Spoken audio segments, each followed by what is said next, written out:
स्वागत है आपका हमारे चैनल KTV स्टोरी में, जहां आपको सुनने मिलती है दिलचस्प तिलिस्मी जादुई कहानियां। अगर आप चैनल पर नए हैं तो चैनल को सब्सक्राइब करें। कहानी पसंद आए तो वीडियो को लाइक करें। दोस्तों, आपसे निवेदन है कि अगर आपके पास भी ऐसी ही दिलचस्प और मज़ेदार कहानियां हैं तो आप हमें ईमेल के जरिए भेज सकते हैं। ईमेल का लिंक डिस्क्रिप्शन बॉक्स में मिल जाएगा। आप सभी का बहुत बहुत धन्यवाद। तो चलिए शुरू करते हैं आज की कहानी। देवताओं के राजा इंद्र के स्वभाव के विषय में भला कौन नहीं जानता। अहंकारी, दम्भी और लोभी तो वह थे ही। दूसरों की उन्नति देखकर जलना भी उनके स्वभाव की खास विशेषता थी। दूसरे देवताओं को वे अपने से तुच्छ समझते थे। अपने राजगद्दी के विषय में वह इतने आशंकित रहते थे कि जहां कहीं कोई ऋषि मुनि तपस्या साधना में बैठा, नहीं कि उनकी रथों की नींद उड़ जाती थी। हमेशा सोचते रहते थे कि कहीं कोई साधक भगवान विष्णु को खुश करके उनसे उनका इंद्रासन ही न मांग ले। रसिक भी इतने थे कि अधिकांश समय रंभा, मेनका और उर्वशी जैसी अप्सराओं के नृत्यों की महफिल सजाए रहते थे। भगवान शंकर और ब्रह्मा जी उन्हें अक्सर समझाते रहते थे कि वे अपने स्वभाव को बदले, लेकिन इंद्र पर कोई प्रभाव ही नहीं पड़ता था। एक बार देवर्षि नारद इंद्रपुरी गए। दोनों में बातचीत होने लगी। नारद जी दूसरे देवताओं के महत्व और प्रभाव की चर्चा कर रहे थे कि दूसरे देवता कितने श्रेष्ठ हैं, उनका अपने अपने स्थान पर क्या क्या महत्व है। किंतु इंद्र को यह सब बातें बिल्कुल भी अच्छी नहीं लगी। दूसरों की महिमा और महत्व का बखान सुनकर वह चिढ़ गए और बोले, नारद, आखिर मैं देवराज बनाया गया हूँ तो इसीलिए कि मैं ही सब देवताओं में श्रेष्ठ हूँ। फिर आप क्यों बार बार दूसरों की प्रशंसा कर रहे हैं? मेरे सामने उनका बखान करना एक तरह से मेरा अपमान है। क्या आप मेरा अपमान करना चाहते हैं? नारद जी भी नारद जी ही थे, बिना किसी लाग लपेट के साफ साफ कहने वाले। उन्हें भला किसी की क्या परवाह थी? वह तो ब्रह्मा जी के मानस पुत्र थे। अतः देवराज इंद्र की बात सुनकर व्यंग्य से मुस्कुराए और बोले, देवराज, आप मेरी बातों को अपना अपमान समझते हैं। ये बहुत बड़ी भूल है। वैसे भी यदि आप सम्मान चाहते हैं तो दूसरों का सम्मान करना सीखिए। प्रशंसा उसी को मिलती है जो दूसरों की प्रशंसा करता है। दूसरे देवताओं की निंदा करके उनको तुच्छ समझकर आप सम्मान नहीं पा सकते। सामने वाले को आईने के समान समझना चाहिए। जैसे शीशे में टेढ़ा मुंह करके देखने पर मुंह टेढ़ा ही दिखाई देता है, उसी प्रकार सामने वाले प्राणी का अपमान करने पर अपमान ही मिलता है और सम्मान करने पर सम्मान मिलता है। इसी प्रकार यदि सम्मान पाना हो तो सम्मान करना सीखो। इंद्र को यह बात बहुत बुरी लगी। उन्होंने कहा, जब मैं राजा बनाया गया हूं तो दूसरे देवताओं को मेरे सामने झुकना ही पड़ेगा। आखिर राजा सर्वोपरि होता है। इंद्र की बात सुनकर देवर्षि नारद ने कहा, यह आपकी भूल है देवराज।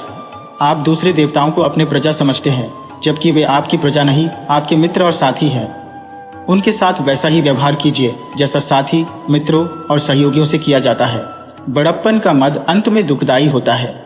यह कहावत तो आपने सुनी ही होगी कि घमंडी का सिर हमेशा नीचा ही होता है।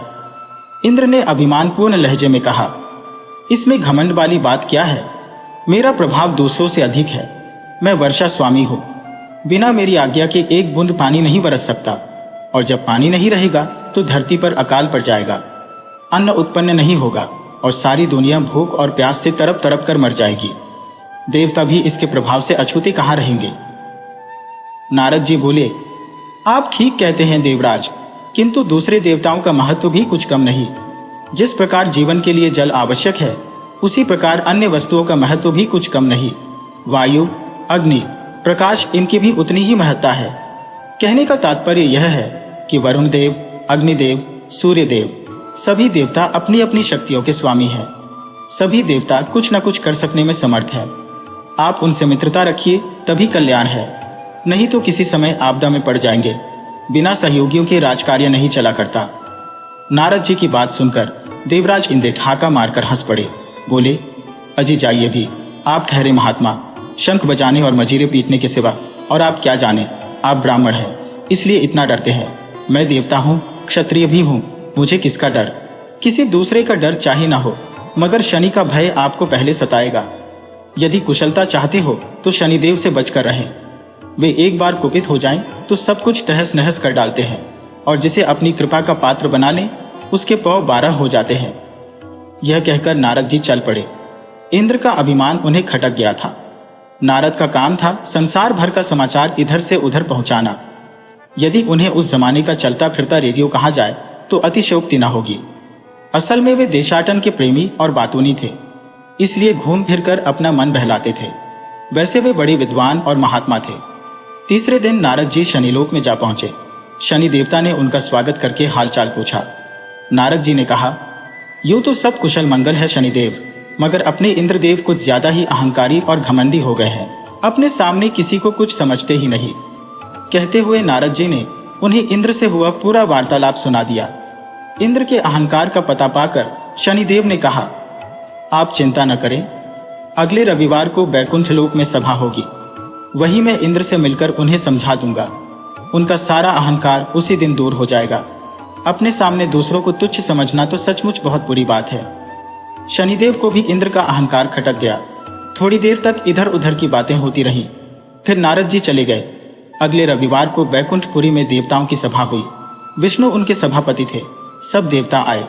उन्होंने अलग अलग मसलों पर अपने अपने विचार रखे। शाम होने पर सभा समाप्त हो गई। इसी अवसर पर अचानक शनिदेव और इंद्रदेव का आमना सामना हो गया। शनिदेव तो बड़ी नम्रता और सामान्य रूप से इंद्र से मिले, मगर इंद्र तो अपने ही अहंकार में चूर रहते थे। शनिदेव को देखते ही उन्हें नारद जी की बात याद आ गई कि शनिदेव से बचकर रहना।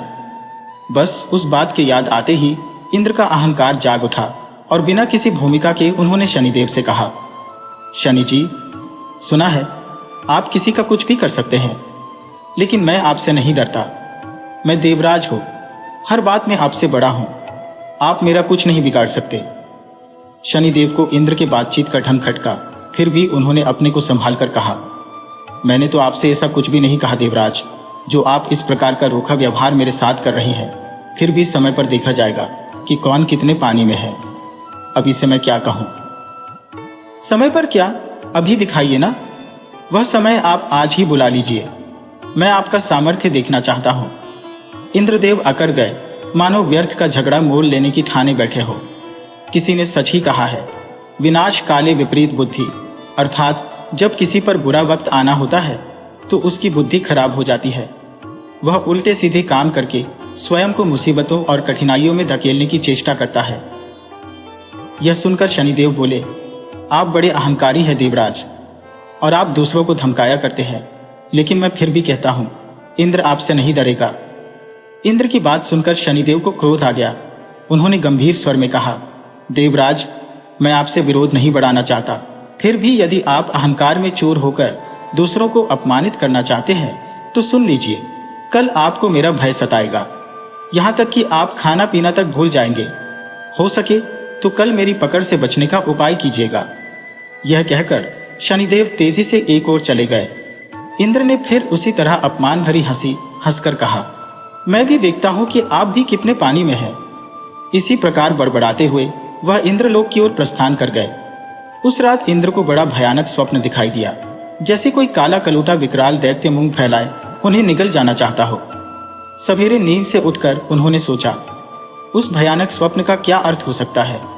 क्या पता कि यह शनि की ही कोई करतूत हो। अवश्य ही वह आज मुझे कोई चोट पहुंचाने की चेष्टा कर सकता है, इसलिए मुझे किसी ऐसी जगह छिप जाना चाहिए जहां वह मुझे ढूंढ न सके। ऐसा विचार कर उन्होंने झटपट कपड़े बदलकर भिखारी का वेश बनाया और जंगल की ओर निकल गए। किसी को इस बात की भनक न पड़ने दी कि वह किस उद्देश्य से कहां और क्यों जा रहे हैं। यहां तक कि अपनी पत्नी इंद्राणी को भी उन्होंने इस संदर्भ में कुछ नहीं बताया। किसी को इस विषय में कुछ भी न बताने का कारण भी था। इंद्र को यह बात मालूम थी कि मेरे स्वभाव और व्यवहार से कई देवता रूठे रहते हैं, इसलिए उन्हें शंका हुई कि कहीं ऐसा न हो वे अब शनि की सहायता करने लगे। उस दशा में मैं अकेला हो जाऊंगा। बस इस विचार के उठते ही उनका साहस टूट गया और वे भयभीत होकर जंगल के घने भाग में जा घुसे। अब तक दिन का एक पहर चढ़ आया था। इंद्र ने सोचा, आखिर जब शनि ने मुझे चुनौती दी है तो मेरी खोज भी करेंगे। बिना मुझे खोजे तो वह मेरा कुछ बिगाड़ नहीं सकते, लेकिन मुझे खोजने में भी वे कोई कसर नहीं छोड़ेंगे। इसके लिए भले ही उन्हें धरती आकाश एक करना पड़े। अरे हाँ, आकाश के नाम पर ध्यान आया कि कहीं ऐसा ना हो कि वे आकाश मार्ग से उड़ते हुए मुझे यहाँ देख लें। इसलिए किसी झाड़ी में छिपकर बैठना चाहिए। आसपास झाड़ियां तो थीं, पर उनमें भी दिखाई दिए जाने की आशंका थी। हारकर इंद्र ने एक पुराने पेड़ के कोटर में शरण ली। पेड़ बहुत बड़ा था। उसका कोटर गुफा जैसा चौड़ा और गहरा था। इंद्र उसी में छिपकर बैठ गए। उन्होंने सोचा, शनि देवता लाख सिर पटके हैं, मुझे किसी भी सूरत में अब नहीं खोज पाएंगे। चिंती को भी पता नहीं चल सकता कि मैं यहाँ छिपा बैठा हूँ। फिर शनि की तो बिसात ही क्या है। शनि का अहंकार आज ही मिट जाएगा। व्यर्थ ही उन्होंने सारे संसार को डरा रखा है। उधर शनि देवता न कहीं आए न गए। धमकी देने के समय उन्होंने केवल अपनी छाया भर इंद्र पर डाल दी थी। बस वे अपना काम करते रहे।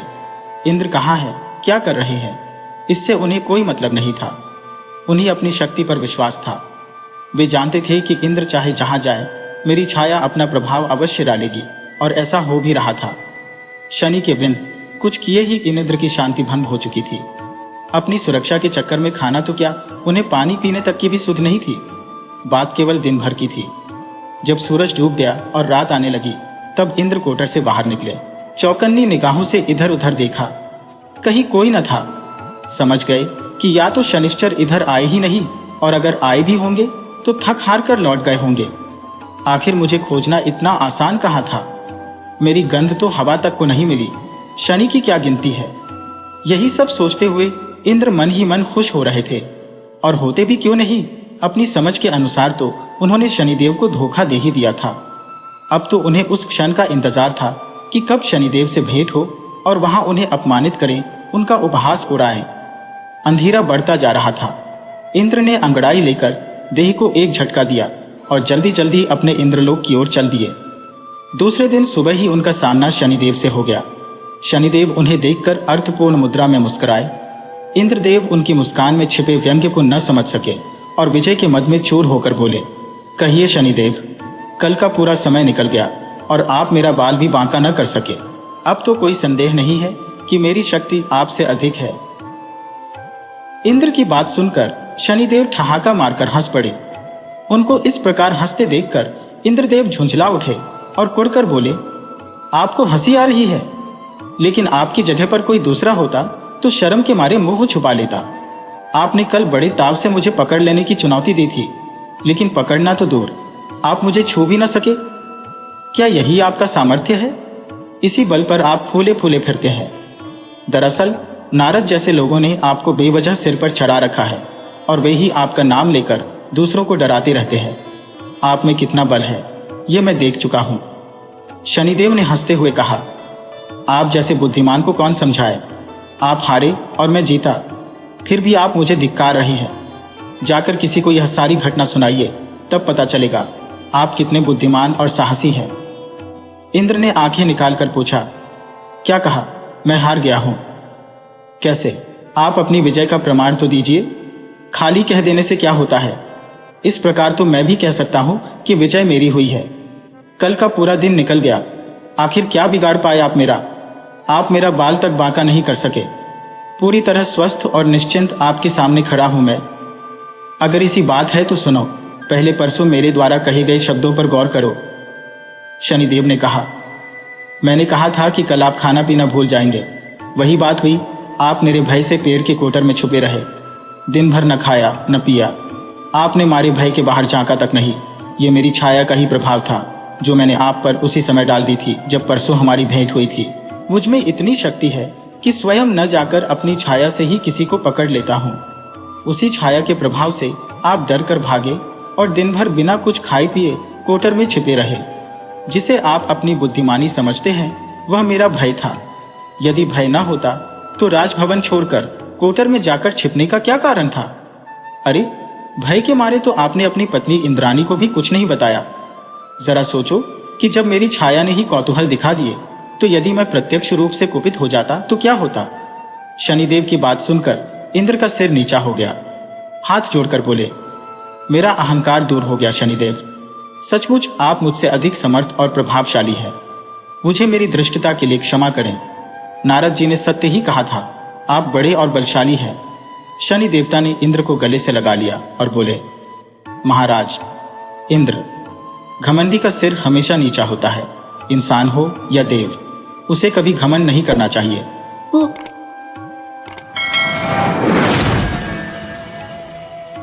त्रेता युग में एक बार भयंकर अकाल पड़ा। वर्षा न होने से सब वनस्पतियां सूख गईं। तपोवनों में भी कंदमूल तथा जल मिलना दुर्लभ हो गया। ऐसी स्थिति में कौशिक मुनि अपने परिवार को लेकर किसी ऐसी जगह की खोज में चले जहां जीवन यापन के लिए अन्न जल सुलभ तरीके से प्राप्त हो सके। वे चलते गए। बहुत दूर तक अकाल की छाया पड़ी थी। उनका सबसे छोटा पुत्र लगातार चलने में असमर्थ हो गया था। एक रात उन्होंने उसे एक वन में वृक्ष के नीचे सोता हुआ ईश्वर के भरोसे छोड़ आगे चले गए। प्रातः जब बच्चा जागा तो उसने अपने माता पिता को नहीं देखा। व्याकुल होकर वह रोने लगा, पर उस निर्जन स्थान में उसका रोना कौन सुनता। रोते रोते थक कर, भूख प्यास से निराश होकर वह एक पीपल के वृक्ष के नीचे बैठ गया। वृक्ष के नीचे पीपल के बहुत सारे फल गिरे थे। बालक उन्हें बीन बीन कर खाने लगा। भूख में उसे वह अच्छा लगने लगा। खाकर उसे थोड़ी शांति मिली। कुछ दूर पर उसे एक बावड़ी दिखी। जाकर उसने बावड़ी का जल पिया तो उसके मन को थोड़ी शांति मिली। इस प्रकार उस निर्जन वन में वह पीपल का वृक्ष और जल भरी बावड़ी उसके जीने सहारा बने। उसके माता पिता उसे छोड़कर कहाँ चले गए, इसका उसे कुछ पता नहीं था। इस प्रकार अपनी भूख प्यास मिटाते हुए वह ईश्वर का ध्यान करने लगा। बहुत दिनों बाद एक दिन अचानक देवर्षि नारद वहां पधारे। पीपल के नीचे बालक को ईश्वर आराधना करते देख उन्हें आश्चर्य हुआ कि इस निर्जन वन में जहां न कोई आश्रम है न गुरुकुल है, ये बालक कौन है और अकेले यहाँ कैसे पूजा पाठ कर रहा है। नारद उस बालक के पास गए। बालक ने भी इतने दिनों बाद एक ऋषि को अचानक आया देखकर आश्चर्य किया। नारद ने बालक से पूछा, तुम कौन हो? तुम्हारे माता पिता कहाँ हैं? इस छोटी अवस्था में अकेले यहाँ कैसे रह रहे हो? किसी का सानिध्य पाकर बालक का दुख जैसे उमड़ पड़ा। उसने बताया कि दुर्भिक्ष के कारण अन्न जल की खोज में जाते हुए माता पिता कब उसे यहाँ छोड़कर चले गए वह नहीं जानता। उसके माता पिता कौन है और अब वे कहाँ हैं वह यह भी नहीं जानता। इस निर्जन वन में इन वनस्पतियों के फल कंद से जीवन बिता रहा हूँ। यह पीपल का वृक्ष ही मेरे लिए माता पिता जैसा सहारा है। नारद ने कहा, वत्स चिंता मत करो। तुम्हारे विनय, शील, साहस, जिजीविषा को देखते हुए मुझे विश्वास है कि तुम किसी श्रेष्ठ कुल गोत्र की संतान हो। मैं तुम्हें विधिवत मंत्र आदि संस्कारों की दीक्षा दूंगा।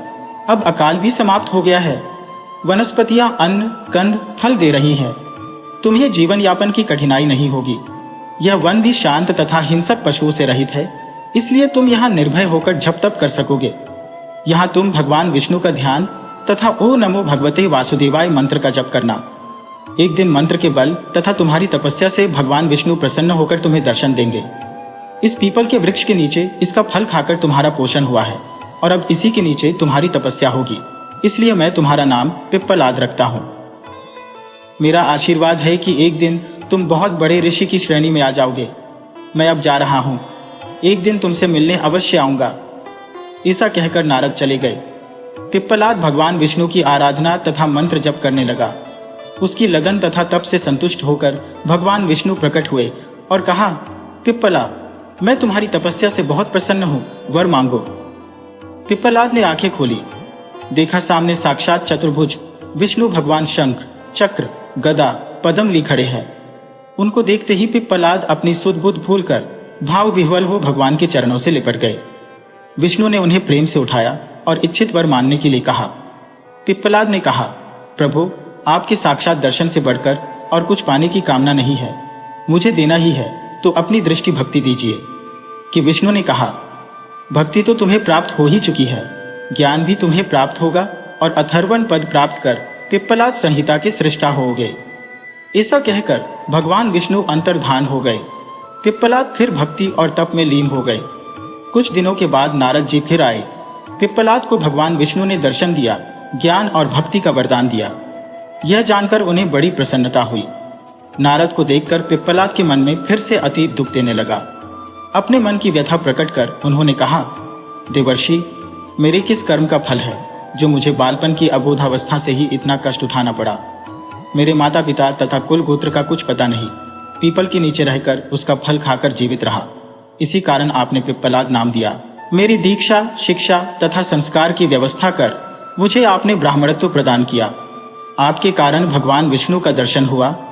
नारद ने कहा, पिप्पलाद, अतीत का सोच मत करो। शनि ग्रह के प्रकोप से तुम्हें यह सब सहना पड़ा। आज भी वह आकाश में अपने मार्ग पर प्रज्वलित होकर चल रहा है। इतना सुनते ही पिप्पलाद अपने क्रोध को न रोक सके। उन्होंने क्रोध से शनिग्रह पर दृष्टि डाली। उनके तप के तेज से शनि पथभ्रष्ट होकर एक पर्वत पर जा गिरे। आकाश की ऊंचाई से गिरने के कारण शनि का एक पैर टूट गया। शनि की दुर्गति देखकर नारद बड़े प्रसन्न हुए। उन्होंने ब्रह्मा, इंद्र आदि देवताओं को बुलाकर शनि की दुर्दशा दिखाई। ब्रह्मा ने यह देखकर पिप्पलाद से कहा, पिप्पलाद, ऋषि होकर तुम्हें ऐसा क्रोध नहीं करना चाहिए था।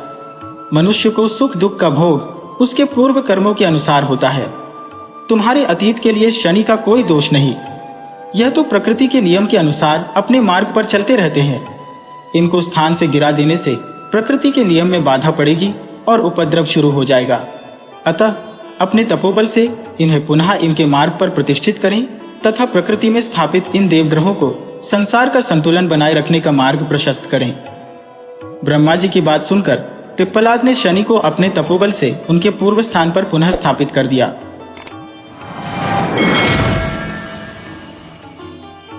एक बार भगवान श्री कृष्ण दुर्योधन के यज्ञ में शामिल होकर द्वारकापुरी लौट चुके थे। समुद्र के मध्य में स्थित द्वारकापुरी अमरावती के सदृश शोभा दे रही थी। उसका वैभव इंद्र की स्वर्णपुरी के वैभव को भी लज्जित कर रहा था। उसकी छठा के सामने इंद्रपुरी की छठा भी लजा रही थी। उसके यश और प्रताप का गौरव पृथ्वी पर चारों ओर गूंज रहा था। साधारण नृपतियों की तो बात क्या, द्वारका के वैभव को देखकर स्वयं देवराज इंद्र के मन में ईर्ष्या उत्पन्न हुआ करती थी। एक बार पृथ्वी के सैकड़ों नृपति द्वारकापुरी की छठा और उसके वैभव को देखने के लिए वहां गए। द्वारकाधीश की ओर से उन सभी नृपतियों का आदर सत्कार किया गया और उनके निवास के लिए समुचित व्यवस्था की गई। मध्याह्न का समय था। राजसभा में सभी नृपतियों के मध्य स्वर्ण सिंहासन पर भगवान श्री कृष्ण शोभायमान थे। वे इसे ज्ञात हो रहे थे मानो देवताओं के मध्य में प्रजापति ब्रह्मा शोभा दे रहे हो। सहसा आकाश बादलों से आच्छन्न हो उठा। गंभीर गर्जना होने लगी और रह रहकर बिजली भी चमकने लगी। ऐसा ज्ञात होने लगा मानो प्रलय होने वाला है। राजसभा में बैठे हुए नृपतिगण विस्मित और भयभीत होकर आकाश की ओर रह रहकर देखने लगे। नृपतियों को उस समय और भी आश्चर्य हुआ जब उन्होंने आकाश में छाए हुए बादलों के भीतर से वीणा बजाते हुए देवर्षि नारद को धरती पर उतरते हुए देखा। नृपतिगण विस्मय भरे नेत्रों से नारद जी की ओर देखने लगे। नारद ने राजसभा के मध्य में उतरकर भक्तिपूर्वक भगवान श्री कृष्ण को प्रणाम किया और विनीतता के साथ कहा, प्रभु आप धन्य हैं। सभी विभूतियों के साथ आपकी शोभा अभूतपूर्व है। नारद जी की बात सुनकर भगवान श्री कृष्ण मुस्कुरा उठे। उन्होंने कहा, हाँ नारद जी, मैं धन्य हूँ और सभी विभूतियों के साथ मेरी शोभा अपूर्व है। यह सुनकर नारद हर्ष से गदगद हो उठे। वे आनंद की तरंगों में डूबकर बोले, प्रभु मेरे प्रश्न का उत्तर मुझे मिल गया। मैं आपको पहचान गया। आपके दर्शन से कृतकृत्य हो गया। अब मैं जा रहा हूँ। राजसभा में बैठे हुए नृपतिन आश्चर्यचकित हो गए।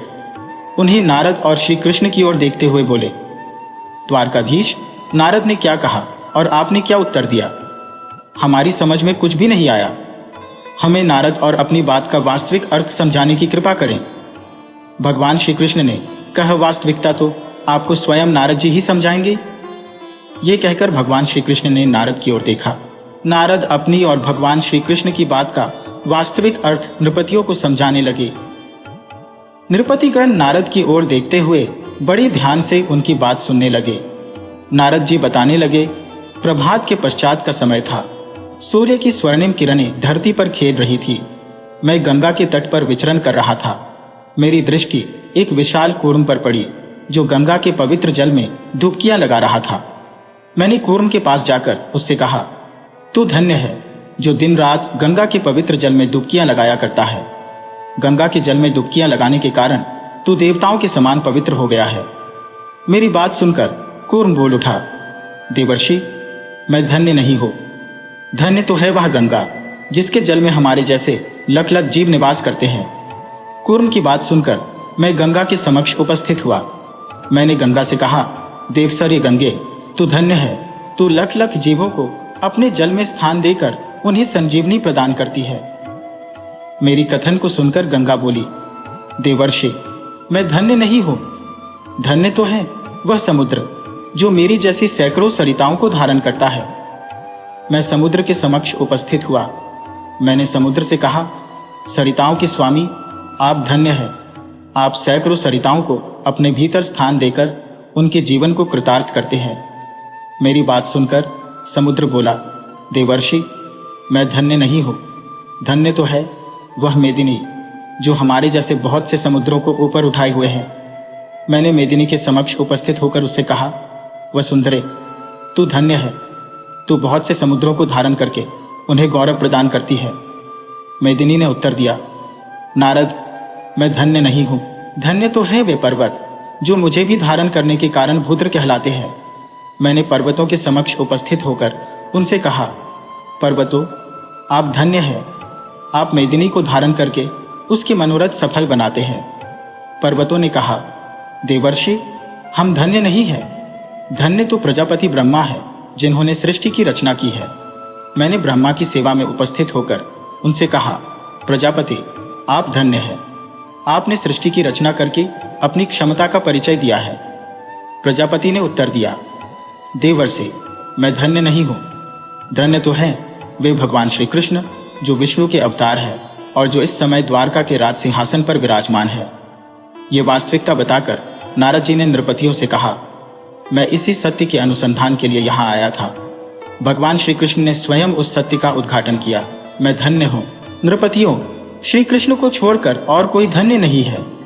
नारद अपने कथन को समाप्त कर नारायण नारायण कहते और वीणा बजाते हुए आकाश लोक की ओर चले गए और नृपतिगण श्री कृष्ण को सर्वज्ञ सर्वपूजित जानकर उनकी वंदना करने लगे, उनके चरणों में नतमस्तक होने लगे।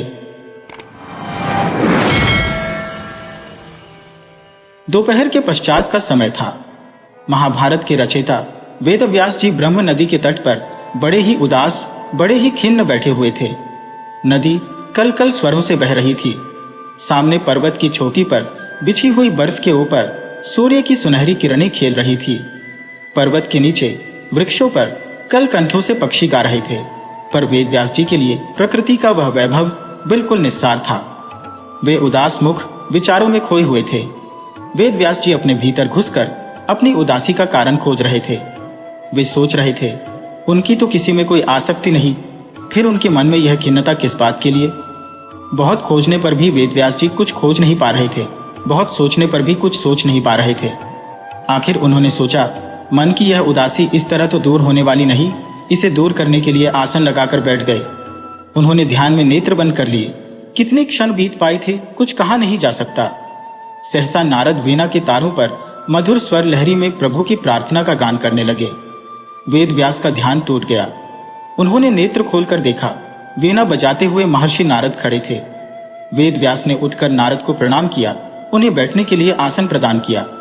नारद जी ने आसन पर बैठते हुए वेदव्यास की ओर देखा और देखते ही देखते प्रश्न किया, वेदव्यास जी, आपके मुखमंडल पर यह उदासी क्यों? लगता है आप अत्यधिक चिंतित हैं। वेदव्यास जी ने निःश्वास छोड़ते हुए कहा, हाँ महर्षि, मैं उदास हूं, बहुत ही चिंतित हूं। नारद जी ने रहस्यमयी दृष्टि से व्यास की ओर देखते हुए पुनः कहा, उदासी और चिंता का कारण? वेदव्यास जी ने एक चिंतित भरे स्वर में उत्तर दिया, कारण तो मुझे भी नहीं मालूम है महर्षि। कारण जानने का मैंने प्रयत्न किया पर जान न पाया। नारद ने वेदव्यास की ओर देखते हुए पुनः कहा, आश्चर्य है, महाभारत सदृश पुनीत महाकाव्य की रचना करने वाले वेदव्यास के मुख पर उदासी। वेदव्यास जी, आपके द्वारा रचित महाभारत को पढ़कर कोटि कोटि मनुष्य चिंताओं से मुक्त हो जाएंगे, पर आप स्वयं चिंताग्रस्त हो उठे हैं। यह कितने विस्मय की बात है। वेदव्यास जी ने सोचते हुए उत्तर दिया, हाँ महर्षि, मैंने महाभारत महाकाव्य की रचना की है।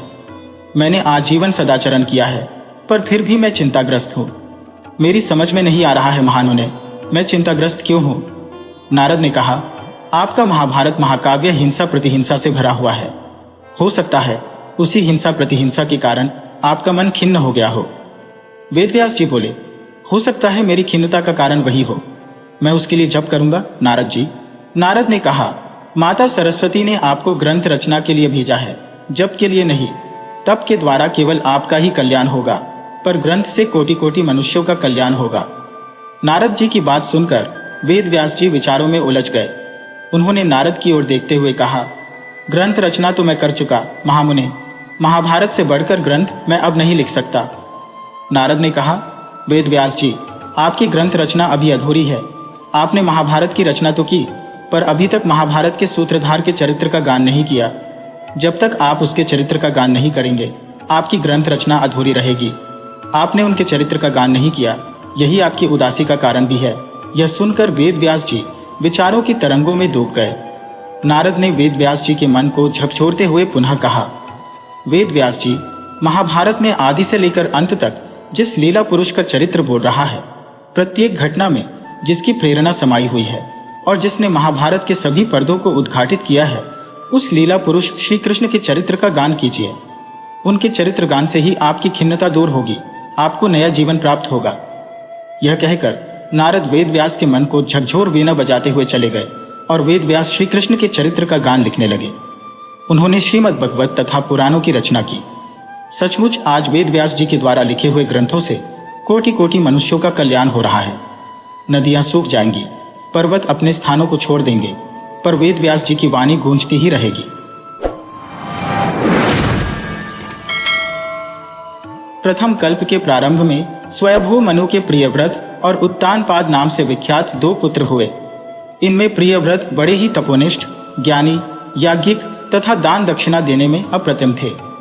उन्होंने सप्त द्वीपों में अपना शासन स्थापित किया और भरत आदि अपने पुत्रों को वहां का अधिपति बनाया। तदुपरांत वे स्वयं विशाला नगरी बद्रिकाश्रम में तपस्या करने लगे। उनकी पतिव्रता तथा तपोनिष्ठता से प्रभावित होकर देवर्षि नारद एक दिन आकाश मार्ग से उनसे मिलने आए। उन्हें देखकर प्रियव्रत ने उनका पूर्ण निष्ठा से यथोचित स्वागत सत्कार एवं अर्चन पूजन किया। तदुपरांत दोनों के मध्य पर्याप्त समय तक धर्म ज्ञान, योग आदि विषयों पर विस्तृत वार्ता होती रही। अंत में प्रियव्रत ने नारद जी से पूछा, देवर्षि, आप सर्वज्ञ हैं तथा स्थान स्थान पर भ्रमण करते रहते हैं। कृपया यह बताइए कि आपने किसी काल में कोई विचित्र या अद्भुत घटना देखी है। कुछ क्षण चुप रहकर नारद जी बोले, राजन, संयोग की बात है कि कल ही जब मैं श्वेत द्वीप गया तो एक अति अद्भुत घटना घटित हुई। उसे मैं आपको सुनाता हूं। सुनिए। श्वेत द्वीप में एक सुंदर सरोवर है। जब मैं उस सरोवर के निकट पहुंचा तो मैंने अनेक खिली हुए कमल पुष्प उसमें देखे। उस सरोवर के तट पर एक अति रूपवती एवं दीर्घनयना सुंदरी चुपचाप खड़ी थी। उसे वहां देखकर मुझे बहुत विस्मय हुआ और मैंने उसके निकट पहुंचकर उसका परिचय जानना चाहा। इस पर उस सुंदरी ने कोई उत्तर तो नहीं दिया, किंतु उसने मेरी ओर जिस प्रकार देखा, उससे मुझे लगा कि शास्त्र, योग, वेद, वेदांग आदि का मेरा संपूर्ण ज्ञान लुप्त हो गया है। मेरी समझ में नहीं आया कि यह सब क्या हो रहा है। अतः मैंने उस सुंदरी की शरण ग्रहण की। उस स्थिति में मैंने उसके शरीर में एक अद्भुत एवं दिव्य लोकायुक्त तेजस्वी पुरुष को विद्यमान देखा। उस पुरुष के शरीर में वैसे ही एक अन्य पुरुष को और उस दूसरे पुरुष के शरीर में तीसरे दिव्य पुरुष को देखा। कुछ क्षण उपरांत वे सब लुप्त हो गए। इस अद्भुत दृश्य ने मुझे विस्मय विमूढ़ कर दिया। तब मैंने उस दिव्यांगना से प्रश्न किया, सुभगे, मुझे यह बतलाओ कि अकस्मात ही मेरा संपूर्ण ज्ञान लुप्त क्यों हो गया है। इस पर वह बोली कि मैं वेदों की जननी सावित्री हूं। तुम मुझे नहीं पहचान सके, अतः मैंने तुम्हारा सब ज्ञान अपहृत कर लिया है। मेरे शरीर में प्रकट होने वाले 3 पुरुष 3 वेद थे। प्रथम ऋग्वेद स्वयं भगवान के रूप में है। रूप में यह वेद अग्निमय है तथा इसका समस्वर पाठ करने से सभी अधादि भस्म हो जाते हैं। नारायण रूप ऋग्वेद से उत्पन्न दूसरे पुरुष यजुर्वेद है, जो साक्षात ब्रह्मा है। तृतीय सामवेद रूप भगवान शंकर है तथा स्मरण करने मात्र से शीघ्र ही सूर्यवत संपूर्ण पाप तिमिर को नष्ट कर देते हैं। सावित्री देवी ने यह सब बताने के उपरांत नारद जी को संबोधित करते हुए कहा, हे महर्षि, मैंने यह संपूर्ण वृत्तांत केवल इसलिए सुनाया है क्योंकि तुम ब्रह्मा के पुत्रों में अति श्रेष्ठ एवं परम ज्ञानी हो। अब अपने ज्ञान को पुनः प्राप्त करने हेतु तुम इस वेद सरोवर में स्नान करो। इस स्नान से तुम्हें अपने पूर्व जन्म की स्मृति भी हो जाएगी। नारद जी बोले, हे राजन। इतना कहकर वह सुंदरी वहीं अंतर्धान हो गई और मैं स्नान आदि से निवृत्त होकर यहाँ आ गया हूँ। नारद जी से यह वृतांत सुनकर प्रियव्रत ने विस्मय विभूत होकर कहा, देवर्षि, आपका यह वृत्तांत सचमुच अति अद्भुत है। अतः मेरे मन में आपके पूर्व जीवन का वृत्तांत जानने की इच्छा भी जागृत हो गई है। आप मुझ पर परम कृपालु रहे हैं अतः मेरी यह जिज्ञासा भी शांत कीजिए। नारद जी ने कहा, हे महाभागा, उस वेद सरोवर में स्नान करते ही मुझे अपने ज्ञान की पुनः प्राप्ति तो हुई ही, साथ ही अपने विगत जन्मों की स्मृतियां भी जागृत हो गईं। आपकी जिज्ञासा शांत करने हेतु मैं अपने पूर्व जीवन के विषय में आपको बतलाता हूं। हे राजन, द्वितीय सत्ययुग में मैं मानव योनि में जन्मा था। उस समय मेरा नाम सारस्वत था तथा मैं एक सुसंपन्न ब्राह्मण था। मैं अवंती नामक नगरी में परिजनों के साथ सुख शांति से जीवन यापन करता था। एक समय मैं एकांत में बैठा हुआ था कि तभी मेरे मन में वैराग्य भाव का उदय हुआ। मैंने सोचा कि यह संसार तो व्यर्थ एवं निस्सार तथा नाशवान है, अतः मुझे अपनी संपूर्ण संपदा पुत्रों को सौंपकर तपस्या में लग जाना चाहिए। इस विचार के औचित्य अनौचित्य पर विचार करने हेतु मैं भगवान की शरण में गया और उनकी प्रेरणा से यज्ञ, श्राद्ध तथा दान कर्मों में प्रवृत्त हो सबको संतुष्ट करके तथा सब प्रकार से निश्चिंत होकर मैं पुष्कर तीर्थ में, जो उस समय सारस्वत सरोवर के नाम से प्रसिद्ध था, तपस्या करने लगा। मैं निरंतर नारायण मंत्र तथा ब्रह्मपार स्तोत्र का जाप करता था। मेरी इस भक्ति से प्रसन्न होकर भगवान श्रीहरि ने मुझे साक्षात दर्शन दिए और मुझसे वर मांगने को कहा। मैंने कहा, हे प्रभु, आप मुझे अपने शरीर में विलय करने की कृपा कीजिए। इस पर वे बोले, अभी तुम्हें शरीर त्याग करने की आवश्यकता नहीं है, अतः मुझ में विलय होने की इच्छा मत करो। तुम्हारी भक्ति तथा इससे पूर्व पितरों को जलनार अर्पित करने से मैं तुम पर परम प्रसन्न हूं, अतः वरदान देता हूं कि तुम नारद नाम से विख्यात होगे। यह कहकर सनातन ईश अंतर्धान हो गए तथा मैं यथापूर्व भक्तिभाव से सात उपासना में लगा रहा और समय पूर्ण होने पर शरीर त्याग कर ब्रह्मलोक का अधिकारी बना। ब्रह्मा जी के प्रथम दिवस का शुभारंभ होने पर मैंने भी उनके मानस पुत्र के रूप में जन्म ग्रहण किया और नारद नाम पाया। अन्य देवगण भी उसी दिन उत्पन्न हुए।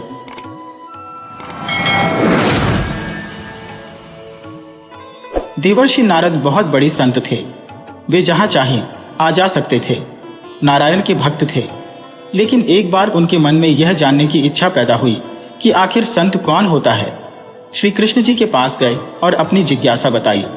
बोले, भगवान, मेरी शंका का समाधान करें।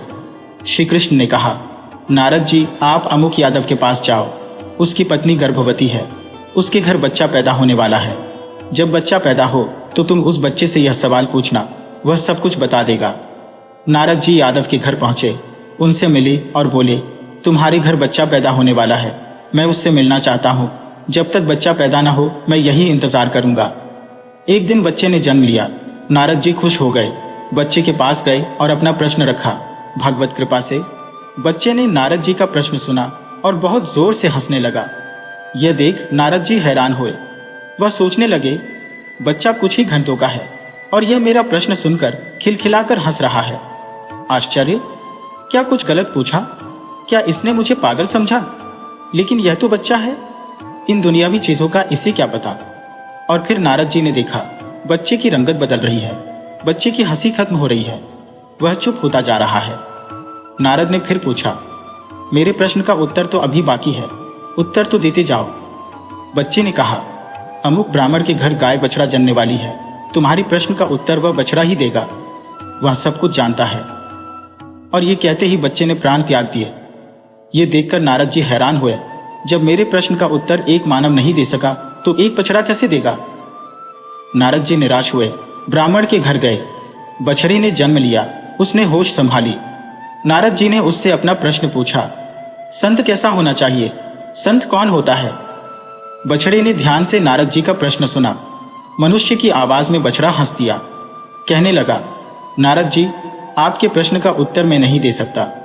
आपके प्रश्न का उत्तर इस नगरी के राजा के घर पैदा होने वाला बच्चा दे सकता है। और यह कहते कहते बछड़े ने भी प्राण त्याग दिए। नारद जी बहुत हैरान हुए। वे सोचने लगे, यादव के बेटे ने मेरे प्रश्न का उत्तर नहीं दिया। ब्राह्मण की गाय के बछड़े ने मेरे प्रश्न का उत्तर नहीं दिया। दोनों ही मेरे प्रश्न का उत्तर देने से पहले ही मर गए। अब भला राजा का पुत्र क्या उत्तर देगा? कहीं वह भी मर गया तो मेरा प्रश्न अधूरा ही रह जाएगा। कभी उत्तर नहीं पा सकूंगा। फिर भी नारद जी राजा के घर गए। वाकई राजा के घर संतान पैदा होने वाली थी। नारद जी वहीं रुक गए। आखिर राजा के बेटे ने जन्म लिया। नारद जी शिशु के पास गए। अपना वही प्रश्न उसके सामने रखा। संत कैसा होना चाहिए, संत कौन होता है? प्रश्न राजा भी सुन रहा था, सोच रहा था नारद जी के प्रश्न का उत्तर भला यह बच्चा कैसे दे सकता है। लेकिन उसने स्वयं देखा, नारद जी का प्रश्न सुनते ही बच्चा खिलखिलाकर हंस दिया और बच्चे के हंसने के साथ ही उसकी रंगत भी बदलने लगी, आवाज धीमी पड़ने लगी, हाथ पांव शिथिल होने लगे। यह देख नारद जी डर गए। राजा भी कांप उठा। कहा, मेरा बेटा मर तो नहीं रहा? लेकिन नारद जी ने राजा के बेटे से पूछा, तुम्हारी आवाज धीमी हो रही है, तुम्हारी हंसी बंद हो रही है, लेकिन तुम्हें मेरे प्रश्न का उत्तर अभी देना है। मेरे प्रश्न का उत्तर दिए बिना कैसे जा सकते हो? बच्चे ने कहा, नारद जी, संत ऐसा ही होना चाहिए जैसे आप हैं, निर्मल और निश्चल, जिसके दर्शन मात्र से देह के छूटते ही मोक्ष मिल जाए, जिसे देखते ही पाप मिट जाए, दुनिया बदल जाए, नरक से स्वर्ग मिल जाए, जन्म जन्म के बंधन छूट जाए, दुनिया बदल जाए, नरक से स्वर्ग मिल जाए, वैकुंठ मिल जाए। आपके दर्शन मात्र से ही मैं मृत्युलोक से स्वर्गलोक जा रहा हूँ। इससे पहले मैं एक यादव के घर जन्मा था, वहां मैंने आपके दर्शन किए, मैंने प्राण छोड़ दिए, फिर बछड़े के रूप में जन्म लिया, आपके दर्शन किए, वह योनि भी समाप्त हुई, फिर राजा के घर जन्मा हूँ। अब आपके दर्शन से ही मैं इस मृत्युलोक से विदा हो रहा हूँ, वैकुंठ जा रहा हूँ।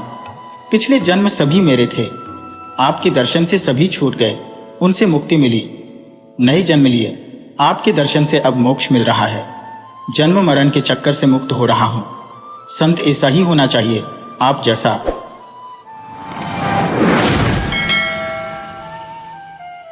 कश्यप तेजस्वी और धर्मात्मा महर्षि थे। उनकी भी पत्नी का नाम अदिति था। अदिति उनकी दिन रात सेवा करती। एक दिन कश्यप ने प्रसन्न हो अदिति से कहा, मैं तुम्हारी सेवा से प्रसन्न हूं, आज तुम मुझसे मनचाहा वर मांग लो।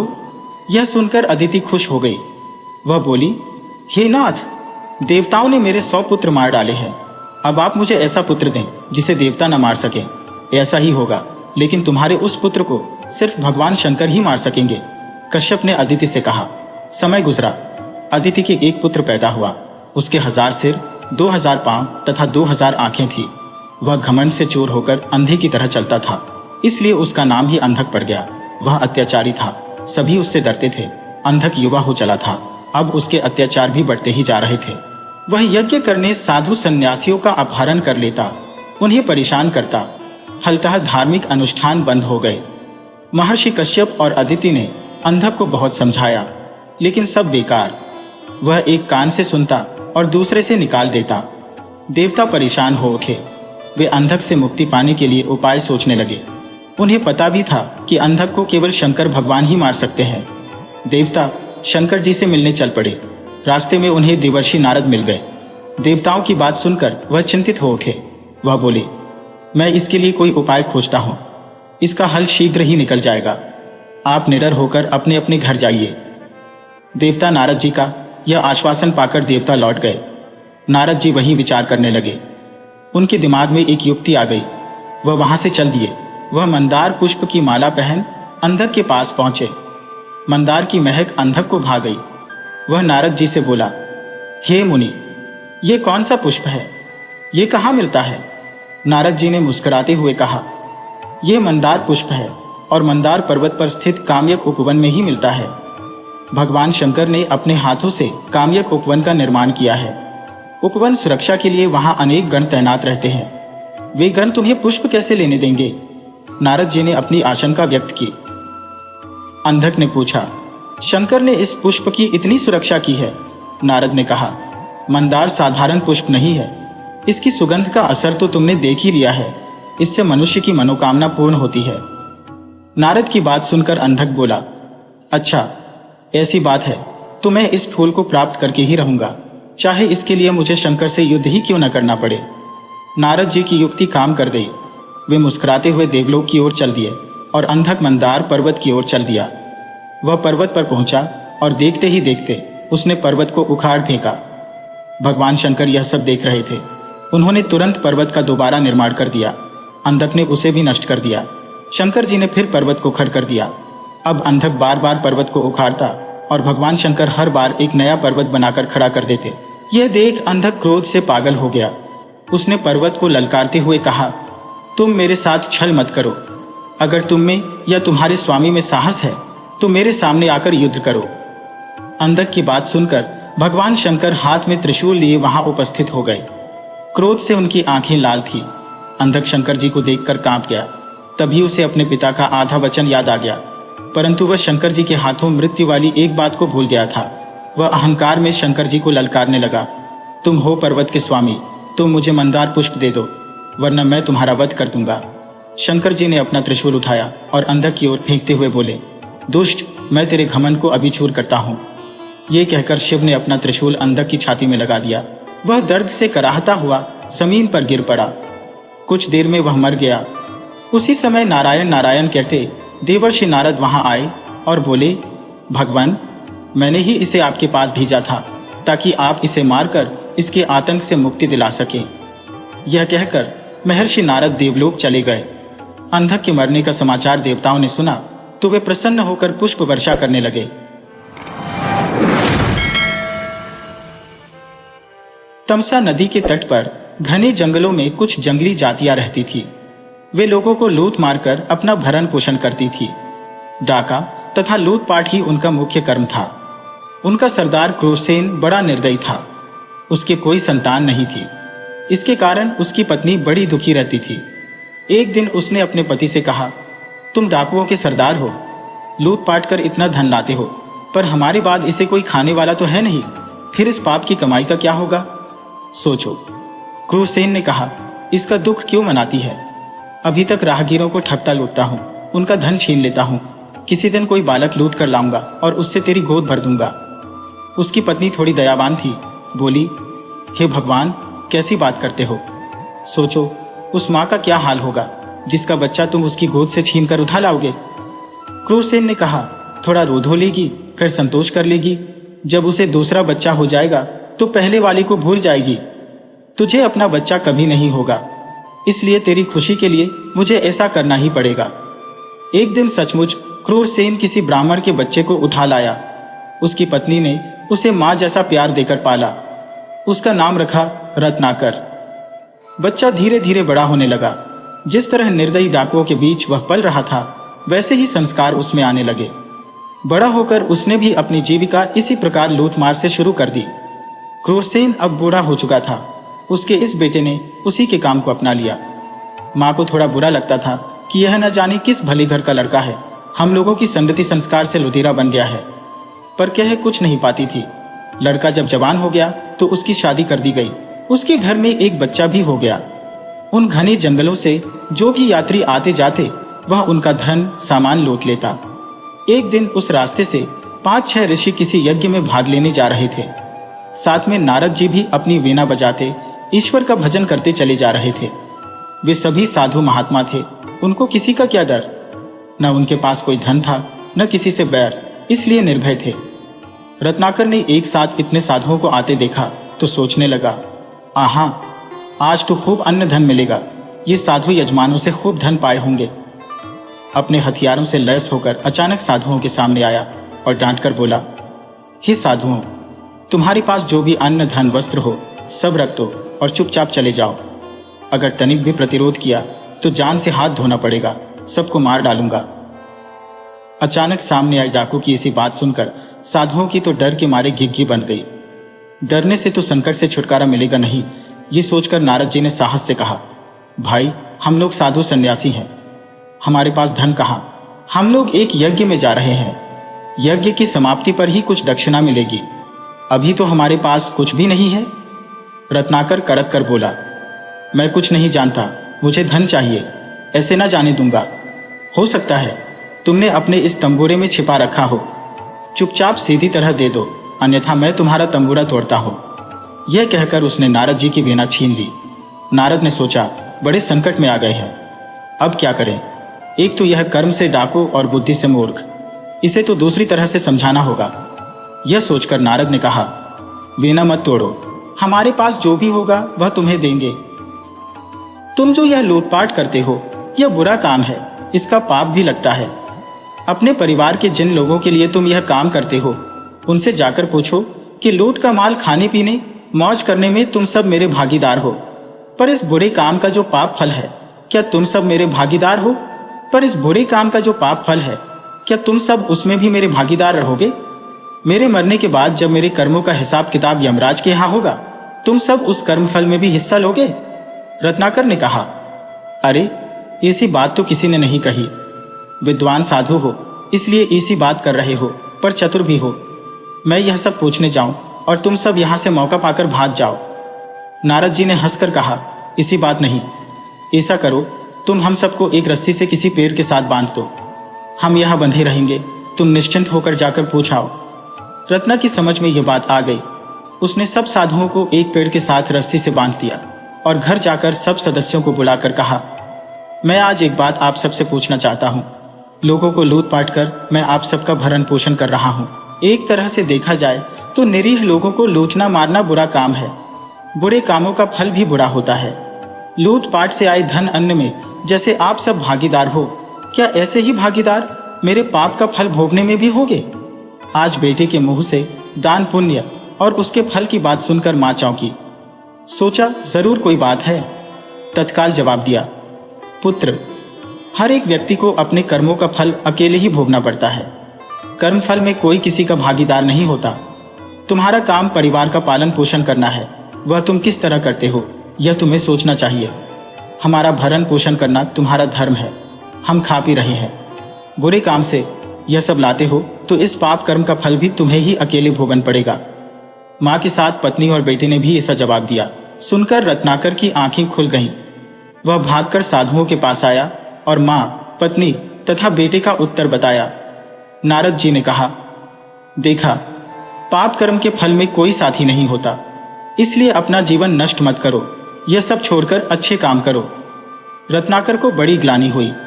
उसने साधुओं को छोड़ दिया और नारद के चरण पकड़कर कहा, देवर्षि, आपने मेरी आंखें खोल दी। मैं अब जीवन की राह बदल दूंगा। मुझे अब परिवार से कुछ लेना देना नहीं। आप मुझे अपने साथ ले चलो और रास्ता दिखाओ। आपकी संगति में मैं इस पाप कर्म से छुटकारा पा जाऊंगा। रत्नाकर नारद के पास रहा। नारद ने उसे शिक्षा तथा ज्ञान दिया और तपस्या की विधि बताई। रत्नाकर सब भूलकर ऐसा तप करने बैठा कि अपना तन मन सब भूल गया। जहां वह समाधि लगाकर बैठा था, उसके चारों ओर मिट्टी का वल्मीक बन गया। उसी के बीच वह तपस्या में समाधि लगाए रहा। एक दिन नारद के साथ सरस्वती देवी आई। वर्षा से मिट्टी का वल्मीक घुल गया। रत्नाकर की समाधि भंग कर नारद ने कहा, रत्नाकर उठो, तुम्हारी साधना तपस्या सफल हुई। वीणावादिनी सरस्वती तुम्हें महाकाव्य लिखने की प्रतिभा प्रदान करने आई है। अब तुम्हारा नाम वाल्मीकि से प्रकट होने के कारण वाल्मीकि होगा। समझो, तुम्हारा पुनर्जन्म हुआ। वाल्मीकि ने नारद और सरस्वती को प्रणाम किया। इन्होंने आगे चलकर भगवान राम के जीवन पर रामायण लिखी, जो वाल्मीकि रामायण नाम से प्रसिद्ध है। दो बलशाली राक्षस थे, हिरण्यकशिपु और हिरण्याक्ष। ये दोनों भाई थे। उन दोनों ने देवों पर चढ़ाई कर इंद्रलोक को जीत लिया, मगर समय की गति बलवान है। हिरण्याक्ष एक नौका दुर्घटना में मारा गया और हिरण्यकशिपु को नृसिंहदेव ने मारा था। हिरण्यकशिपु के मरने के बाद उसका बेटा प्रहलाद सिंहासन पर बैठा, मगर भगवान भक्त प्रहलाद को हिरण्याक्ष के बेटे अंधक ने हराकर उससे राज्य छीन लिया। अंधक ने प्रहलाद को बंदी बना लिया और स्वयं असुरों का राजा बन बैठा। अंधक के मन में देवों के लिए पुराना वैर था। उसने अपनी सेना की शक्ति बढ़ा ली और अमरावती पर चढ़ाई करने की तैयारी करने लगा। इंद्र को यह बात पता चली तो वह चिंतित हो उठा। इंद्र जानता था कि अकेले देव इतने शक्तिशाली नहीं है जो अंधक और उसकी विशाल सेना का सामना कर सके। इसीलिए इंद्र ने निश्चय किया कि वह मनु की प्रतापी संतानों को अपनी सहायता के लिए बुलाए। उस समय धरती पर दक्ष प्रजापति जैसे प्रतापी राजा थे। इंद्र ने नारद जी को बुलाया और कहा, नारद जी, तुम अश्विनी कुमार और दक्ष प्रजापति के पास जाओ। देवों पर विपत्ति के बादल घिरे हैं। उनसे कहो कि इस युद्ध में वह हमारी सहायता करें। प्रजापति दक्ष की राजधानी महान नदी सरस्वती के तट पर थी। नारद और उनके साथी वहां पहुंचे। शाम का समय था। उन्हें पता चला कि इस समय दक्ष अपनी बड़ी बेटी सती और पत्नी वीरनी के साथ सरस्वती तट पर घूमने गए हैं। देवर्षि नारद ने सोचा, जरूरी काम है, महल में बैठकर प्रतीक्षा करने में विलंब हो जाएगा। इसीलिए वह दक्ष से मिलने नदी तट की ओर ही चल पड़े। कुछ दूर चलने पर ही उन्होंने एक तेजस्वी पुरुष को नदी के तट पर टहलते हुए देखा। उनके बगल में एक प्रौढ़ा और एक युवती भी चल रही थी। युवती की सुंदरता देखकर अतिरथ बोला, नारद जी, यह अप्सराओं में श्रेष्ठ युवती यहाँ कैसे आ गई? नारद जी हंसकर बोले, मित्र, यह प्रजापति दक्ष की बड़ी पुत्री सती है। कुछ ही दिनों में इसका विवाह होने वाला है। पता नहीं किस भाग्यशाली को यह वरण करेगी। और दूसरी है दक्ष की पत्नी वीरनी।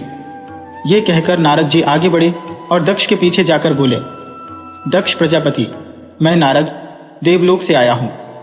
दक्ष ने पूछा, कहो, देवराज इंद्र तो कुशल है, अमरावती के क्या हालचाल है? नारद जी ने कहा, देवराज तो कुशल है, किंतु एक संकट इंद्रलोक पर मंडरा रहा है। इसी कारण मैं इंद्र का संदेश लेकर यहां आया हूं। इसके बाद नारद जी ने अंधक के हमले के संभावित खतरे की बात बताते हुए कहा, देवता एक युद्ध में उससे हार चुके हैं। वह फिर आगे बढ़ता चला आ रहा है। दक्ष बोले, इंद्र की सहायता करना मेरा सौभाग्य होगा। मैं सेना सहित जरूर जाऊंगा। दक्ष ही आशा थे, जो मान गए। फिर नारद जी ने कहा, हमने धरती के दूसरे राजाओं को भी बुलवाया है। आपकी नजरों में ऐसा कौन है जिसकी सहायता हमारे लिए जरूरी है? दक्ष ने कहा, एक विलक्षण व्यक्ति है जिसका प्रभाव जनजातियों पर बहुत है। वह शिव के नाम से जाने जाते हैं। सब मनुष्य उन्हें देवादिदेव मानकर पूजते हैं। तप, बुद्धि और योग में उनसे बढ़कर कोई नहीं। यदि वह इंद्र की सहायता करने को तैयार हो जाए तो देवों की निश्चय विजय होगी। मुझे विश्वास है कि नारद यह कार्य अवश्य कर पाएंगे, अतिरथ ने कहा। दक्ष ने मुस्कुराकर कहा, मैं नारद जी के गुणों से भली भांति परिचित हूं, पर तुम शिव को नहीं जानते। वह प्रकांड पंडित है। वह महान शिल्पी भी है। उन्हें अनेक सिद्धियां प्राप्त है। उनकी नगरी काशी इस धरती की अनुपम नगरी है। असुर, नाग, यक्ष और गंधर्व उनकी पूजा करते हैं। दक्ष की बात का सभी पर प्रभाव पड़ा। सती ने पूछा, पिताजी, अगर ऐसा व्यक्ति हमारी सहायता करे तो विजय निश्चित ही है। नारद जी ने शंका प्रकट की, मैंने शिव का नाम सुना है, मगर वह तो असुरों के पक्षपाती है। नहीं, ऐसा नहीं है। शिव देव और असुरों से अलग है। देव उनसे घबराते हैं, इसीलिए उनसे अलग रहते हैं, मगर असुर बड़े चतुर है। असुर उनकी शरण में जाकर उनसे वरदान पाते रहते हैं, इसी से वे बलशाली बने हैं। दक्ष ने कहा। सती ने फिर पूछा, देवों ने उन्हें प्रसन्न क्यों नहीं किया? यह सुनकर दक्ष गंभीर हो गए। बोले, देव अहंकार में डूबे रहे, मगर यह सत्य है कि यदि शिव प्रसन्न हो गए तो देवासुर संग्राम हमेशा के लिए समाप्त हो जाएगा। दक्ष को यह पता नहीं था कि उनकी बात का सती पर क्या प्रभाव पड़ रहा है। वास्तव में शिव की महानता सुनकर सती अनजाने में शिव की ओर आकर्षित हो रही थी। नारद जी ने दक्ष से कहा, प्रजापति, मैं पूरा प्रयत्न करूंगा कि शिव को देवों की ओर कर सकूं, मगर ये बताओ कि शिव कहाँ मिलेंगे? क्या हम काशी जाएं? दक्ष ने कहा, तुम काशी की ओर जाओ, क्या पता रास्ते में ही शिव मिल जाए। लोगों का यही कहना है कि शिव को मन में याद करो तो वह मिल जाते हैं। देवर्षि नारद ने अपने साथियों के साथ काशी की ओर प्रस्थान कर दिया। आगे एक घना जंगल था। सहसा एक जगह बहुत से स्त्री पुरुषों ने उन्हें घेर लिया। उनके हाथों में तेज धार वाले हथियार थे। दक्ष ने अपना एक सेवक रास्ता दिखाने के लिए उनके साथ भेजा था। उसका नाम करंथ था। करंथ ने उन लोगों से उन्हीं की भाषा में कहा, हम आपके मित्र हैं। हम महान योगीराज शिव के भक्त हैं, उनसे मिलने जा रहे हैं। शिव का नाम सुनते ही उन लोगों ने अपने हथियार नीचे कर लिए। फिर उनके मुखिया ने पूछा, तुम लोग शिव के पास क्यों जा रहे हो? नारद जी ने मुखिया से कहा, हम पर भीषण आपत्ति आ पड़ी है। हम शिव की सहायता लेने आए हैं। हमें शिव कहाँ मिलेंगे? मुखिया ने कहा, यह तो मुझे भी पता नहीं, फिर भी मैं आप लोगों का संदेश बस्ती बस्ती पहुंचाई देता हूं। हो सकता है कि शिव तक यह संदेश पहुंच जाए। और सचमुच हुआ भी यही। अगले दिन वे एक बस्ती में थे। तभी जय महादेव का नारा गूंज उठा। नारद ने देखा कि बाघंबर पहने एक तेजस्वी पुरुष हाथ में त्रिशूल लिए चले आ रहे थे। उनके विशाल नेत्रों से इतना तेज टपक रहा है कि दृष्टि बरबस नीचे झुक जाती थी। उन्हें देखते ही सब प्राणियों ने जमीन पर लेटकर उन्हें प्रणाम किया। शिव आगे बढ़े और नारद जी के पास जाकर बोले, कहो नारद, कैसे आना हुआ? नारद जी ने हाथ जोड़ कहा, भगवान, देवों पर भयंकर विपत्ति आ रही है। मुझे इंद्र ने भेजा है, आप ही देवों की रक्षा करें। यह सुनकर शिव हंसकर बोले, हिरण्याक्ष और हिरण्यकशिपु से हारकर देवों को अब इस मानवलोक की याद आई है। भगवान शिव की बात सुनकर नारद का सिर झुक गया। शिव फिर बोले, मैं जानता हूं कि शक्ति पाकर असुर अन्यायी हो उठे हैं, किंतु याद रखना, यह धरती सभी की है। वेद, असुर, मानव सभी इस धरती पर मिलकर रहेंगे। नारद जी बोले, हम भी यही चाहते हैं भगवान। शिव फिर हंसे और बोले, नारद, अंधक का काल उसके ऊपर नाच उठा है, मैं युद्ध में जाऊंगा। ये कहकर शिव चले गए। पता ही नहीं चला कि क्षण में वे कहां लोप हो गए। शीघ्र ही एक विशाल घाटी में दोनों सेनाओं की मुठभेड़ हो गई। अंधक विशाल सेना लेकर आया था। उधर देवों की शक्ति भी कम न थी। शिव का त्रिशूल अनेक योद्धाओं का रक्त पी चुका था। उनकी सेना भूतों की समान शत्रु सेना में घुस गई। वे भयानक संहार कर रहे थे। तभी शिव ने इंद्र की ओर इशारा किया। इंद्र तुरंत आए। शिव बोले, देवराज, इतनी हत्या व्यर्थ है। हमारा उद्देश्य शत्रु को हराना है, व्यर्थ रक्त बहाना नहीं। इंद्र की समझ में कुछ नहीं आया। शिव ने त्रिशूल छोड़कर धनुष उठा लिया। फिर बोले, अंधक कहाँ है, मुझे बताओ। शिव का रौद्र रूप देखकर इंद्र भी कांप उठे। बोले, भगवान, वह बिजली के समान अश्व पर मुकुट लगाए जो तेजी से मार काट मचाता घूम रहा है, वही अंधक है, लेकिन वह दूर है, निशाना लगाना कठिन है। शिव ने मुस्कुराकर इंद्र की ओर देखा, फिर प्रत्यंचा खींचकर बाण छोड़ दिया। बाण बाज पक्षी की तरह लपका और पल भर में अंधक का सिर जमीन पर लौटने लगा। युद्ध समाप्त हो गया। इंद्र प्रसन्न था। वह शिव को धन्यवाद देने के लिए देवों को लेकर चला, मगर तभी उसे मालूम हुआ कि शिव अपनी सेना के साथ अंतर्धान हो गए। इस युद्ध के बाद सभी देव जुटे। सभी ने देवासुर संग्राम में दक्ष प्रजापति की वीरता की सराहना की और उन्हें धन्यवाद दिया। देवर्षि नारद बोले, देवराज, हमें दक्ष प्रजापति की नहीं, भगवान शिव का धन्यवाद करना चाहिए। युद्ध में विजय हमें उन्हीं के कारण मिली।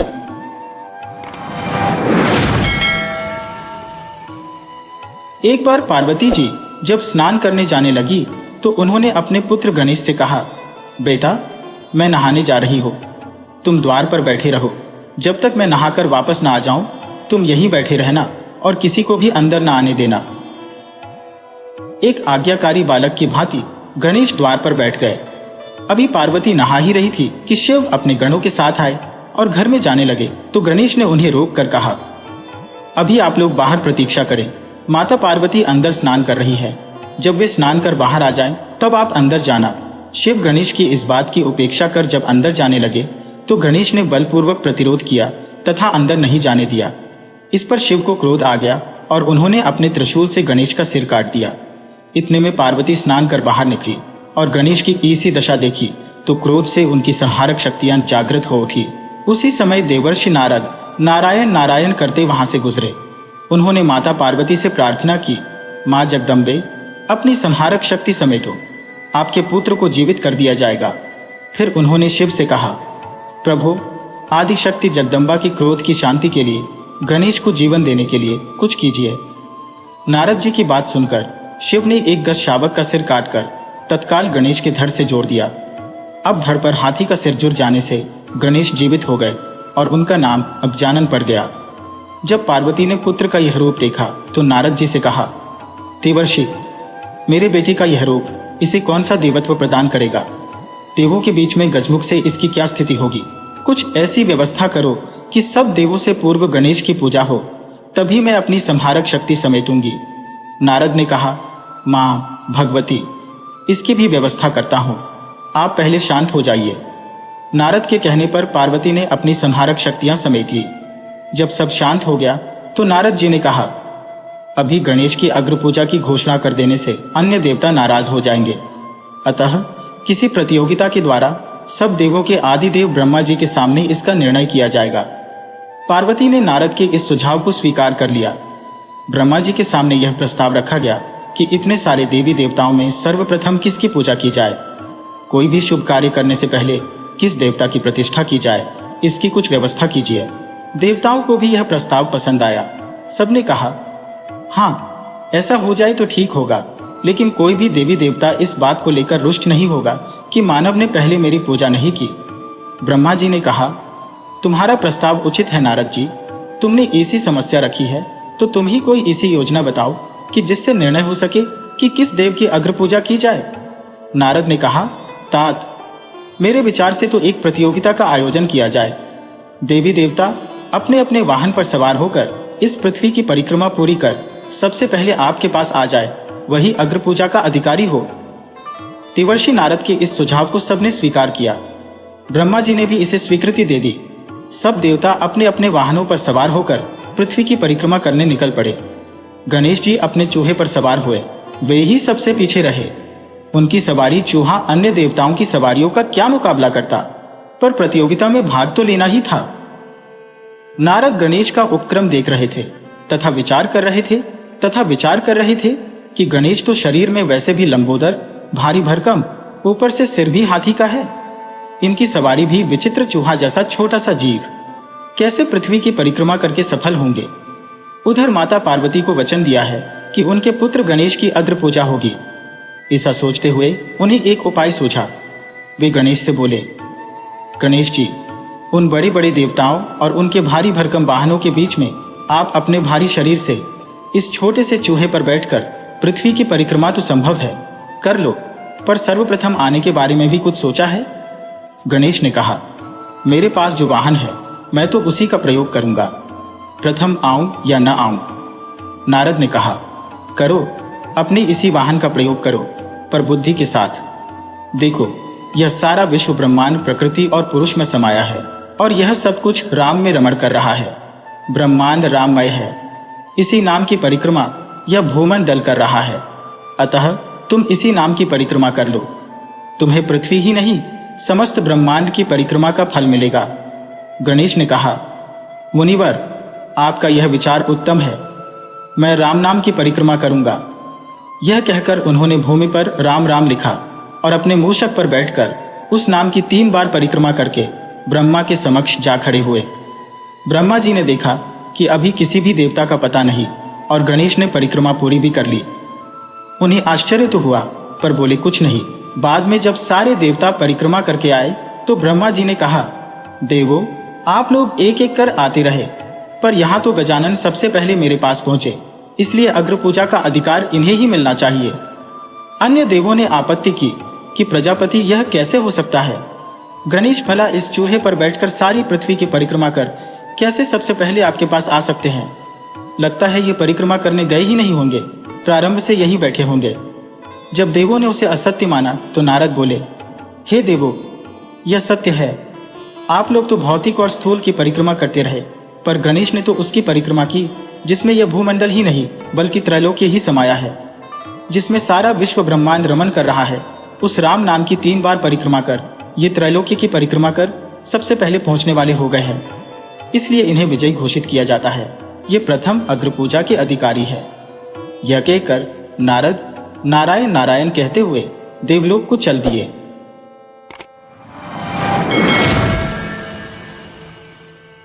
एक बार देवर्षि नारद भूमंडल में घूम रहे थे तो उन्हें वृकासुर नामक राक्षस मिला। नारद को देखते ही उनसे कहा, देवर्षि, आप अच्छे अवसर पर आए। मैं आपसे एक सलाह लेना चाहता हूं। बताइए, ब्रह्मा, विष्णु और महेश में कौन देवता ऐसे हैं जो शीघ्र और थोड़ी ही तपस्या में प्रसन्न हो जाते हैं? नारद ने सोचा, यह असुर इस समय जैसा अपना जीवन बिता रहा है, आगे भी ऐसे ही बिता सकता है, पर लगता है अब यह त्रैदेवों में किसी की विशेष आराधना कर बलशाली होना चाहता है।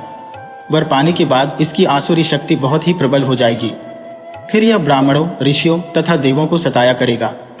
नारद यह सोच तो रहे थे, पर वृकासुर के प्रश्न का उत्तर टालने का मतलब था अपने लिए संकट पैदा करना। यह सोच विचार करके देवर्षि नारद ने वृकासुर से कहा, वृकासुर, वैसे तो तीनों देवों में से तुम किसी की भी तपस्या कर अपना मनोरथ पूरा कर सकते हो।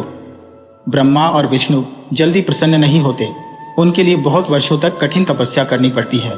यह भी हो सकता है कि तुम्हारी आयु समाप्त हो जाए और तपस्या पूरी ना हो। हाँ, भगवान शंकर ही ऐसे हैं जो थोड़ी आराधना से ही प्रसन्न हो जाते हैं। औदरदानी तो से कि अपने भक्त की इच्छा की पूर्ति के लिए कुछ सोच विचार ही नहीं करते। भक्त ने जो मांगा तत्काल दे दिया। तुम्हारी ही जाति के रावण तथा वानासुर ने भगवान शिव की तपस्या से कितना वरदानी वर पाया था। अब तुम स्वयं विचार कर लो कि किसकी आराधना करनी चाहिए जिससे शीघ्र फल मिले। नारद जी के मुख से ऐसी बात सुनकर वृकासुर ने भगवान शंकर की ही आराधना करने का निश्चय किया और हिमालय के केदार क्षेत्र में जाकर शिव की आराधना करने लगा। उसकी आराधना से प्रसन्न होकर भगवान शंकर प्रकट होकर बोले, वत्स, मैं तुम्हारी तपस्या से प्रसन्न हूं। निसंकोच कहो, क्या चाहते हो, वर मांगो। वृकासुर हाथ जोड़कर बोला, प्रभु, नारद ने कहा था कि आप शीघ्र ही प्रसन्न होकर वर देते हैं, पर इतने वर्षों की आराधना के बाद आपने दर्शन दिए, आप शीघ्र प्रसन्न नहीं हुए। इसका मतलब नारद ने मेरे साथ छल किया। अब आप प्रसन्न होकर वर देना चाहते हैं, तो मैं भी वैसा ही कठिन वर चाहता हूं। आप कृपा कर मुझे मारन वर दीजिए। मैं जिस किसी प्राणी के सिर पर मात्र हाथ भर रख दूं, उसी का प्राणांत हो जाए। आप प्रसन्न हैं तो यही वर दीजिए। शंकर जी वृकासुर की यह आसुरी मांग सुनकर हतप्रभ हो गए, पर देवता का वचन था, पूरा करना था, अन्यथा मर्यादा नष्ट होती। बोले, जाओ, ऐसा ही होगा, तुम्हारी मनोकामना पूर्ण होगी। वृकासुर बोला, प्रभु, आपका यह वर सत्य है या नहीं, इसकी परीक्षा लेना चाहता हूं, इसलिए पहले आपके सिर पर ही हाथ रखकर देखता हूं कि इस वर में कितनी सत्यता है। असुर की ऐसी बात सुनकर भगवान शंकर अपने ही जाल में फंस गए। अब क्या करें? वह राक्षस न कुछ सुनेगा न मानेगा। ऐसा सोचकर भगवान शंकर भागे। शंकर को भागता देख उसका क्रोध बढ़ गया। वह उनका पीछा करने लगा। कहने लगा, नारद की तरह आपने भी मुझसे छल किया है। वरदान की परीक्षा से डरकर क्यों भाग रहे हो? भागते भागते अंत में शिव विष्णु लोक पहुंचे और विष्णु को अपनी विपदा सुनाई। विष्णु ने हंसकर कहा, बिना सोचे विचारे वर देने का परिणाम अब पता चला। खुद ही प्राण बचाते भागते फिर रहे हो, बताओ मैं क्या करूं? आपके वर की सत्यता तो उसे सिद्ध करनी ही होगी। किसका सिर उसके आगे करूं? शिव ने कहा, नारायण नारायण, मुझे कोसने से मेरा संकट दूर नहीं होगा, कुछ करिए, अन्यथा वह यहां भी पहुंच जाएगा। भगवान विष्णु ने योग माया से एक वृद्ध तेजस्वी ब्रह्मचारी का स्वरूप बनाया और उधर चल पड़े जिधर से वृकासुर आ रहा था। कुछ दूर जाने पर वृकासुर आता दिखाई दिया। आगे बढ़कर उसे प्रणाम कर कहा, असुरराज, कहां भागे जा रहे हो? लगता है आप बहुत थक गए हैं। शरीर को विश्राम दीजिए। शरीर से ही सारे कार्य सिद्ध होते हैं, इसलिए इसे अधिक कष्ट मत दीजिए। आप सब प्रकार से समर्थ हैं, फिर भी मेरे योग्य कोई कार्य हो तो बताइए। एक तेजस्वी ब्रह्मचारी की बातें सुनकर वृकासुर ने शिव के वरदान तथा उसकी परीक्षा की बात बताई। इतना सुनते ही ब्रह्मचारी हंसा। असुरराज, तुम किसके वर की परीक्षा लेना चाहते हो? उस शिव की, जिसका अपना कोई घर बार नहीं, जो भूत प्रेतों के साथ घूमता रहता है, वह भला किसी को क्या वर देगा? वर देने वाले तो दो ही देवता हैं, एक ब्रह्मा दूसरा विष्णु। तुम उनकी आराधना करते शिव के पीछे बेकार दौड़ रहे हो। वर देने वाला तो स्वयं इतना शक्तिशाली होता है कि उसके वर का असर खुद उस पर नहीं हो सकता। उन्होंने तो तुम्हें झूठ मूठ का वर दिया है, तुम्हारी तपस्या तो व्यर्थ गई। ब्रह्मचारी की ऐसी बात सुनकर वृकासुर बड़ा निराश हुआ। उसका मनोबल टूट गया। कहने लगा, मुझे तो देवर्षि नारद ने कहा था कि शिव की आराधना करो, वे शीघ्र ही प्रसन्न होकर मनचाहा वर दे सकते हैं। ब्रह्मचारी ने कहा, तुम बड़े भोले हो, नारद पर विश्वास कर लिया। अरे वह तो ऐसा घुमक्कड़ साधु है जो सबको उल्टी ही सलाह देता है। उसकी सलाह से कभी किसी का भला होता ही नहीं। तुम्हें मेरी बात का विश्वास ना हो तो खुद अपने ही सिर पर हाथ रखकर देखो कि कैसे शिव ने तुम्हें झूठा वर देकर बहकाया है। उनकी झूठ की पोल न खुल जाए इसलिए भाग गया। वृकासुर का मनोबल इतना टूट चुका था कि उसे उस ब्रह्मचारी की बात में विश्वास हो गया कि शिव ने भी उसके साथ छल किया, उसे झूठा वर दिया है। उसका विवेक नष्ट हो गया। ऐसा सोचते हुए वर की सत्यता की परख करने के लिए उसने अपने ही सिर पर हाथ रख लिया। सिर पर हाथ रखते ही भयंकर अग्निपुंज प्रकट हुआ और वृकासुर उसमें भस्म होकर राख की ढेर बन गया। क्योंकि वृकासुर स्वयं अपने हाथों भस्म हुआ था, इसलिए इसका नाम भस्मासुर भी पड़ गया।